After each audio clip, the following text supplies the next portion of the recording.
তোর ভাইজানের গন্ধ।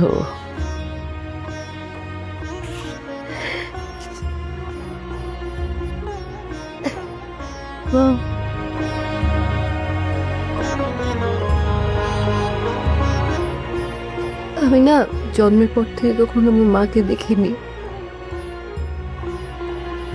আপনাদের বাড়ি যখন প্রথম আসলাম,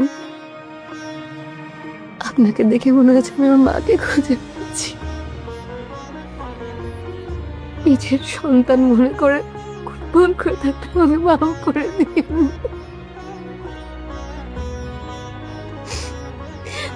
মাফ করে দিন আম্মা, মাফ করে দিন আম্মা। তুমি আমাকে মার মতো দেখছো না? আমি আমার মেয়েকে দেখেই বুঝছি সে তার স্বামীর ভালোবাসা পায় নাই।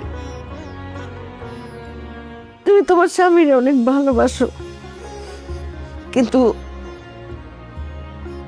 তোমার স্বামী তোমাকে ভালোবাসে নাই। এতে তোমার কোনো দোষ নাই। তুমি যা কিছু করছো স্বামীর ভালোবাসার জন্য করছো। তোর শ্বশুরের জন্য দোয়া করো। আপা, আমার মনে হয় সব ঘটনার জন্য আমি দায়ী। আপা, আমি দায়ী। আমি যদি সেদিন ফাহাদকে না বলতাম যে আমি আমার মেয়ের জামাই চাই না, আমি একটা ছেলে চাই, এ কথা না বললে আমার মনে হয় ঘটনাটা এত দূর আগাইতো না, এত কিছু ঘটতো না। আমাকে ক্ষমা করে দিয়ে প্লিজ। এটা কি বলেন ভাই সাহেব? আমার ছেলেকে আপনি ছেলে করে নিতে চাইছেন, এটা সব মেয়ের বাবাই চায়।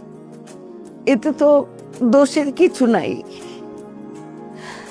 আমার ছেলেকে আপনি সন্তানের মতো আদর করবেন। এই যে নাই তো, ওর বাবা তো নাই, এখন তো আপনারাই দেখে রাখবেন। নাই তো, নাই। ভাইয়ের জন্য দোয়া করেন। অনেক ভালো মানুষ ছিল, অনেক। আমার এই কোনোদিন রাগ হয়ে একটা কটু কথা বলতো না।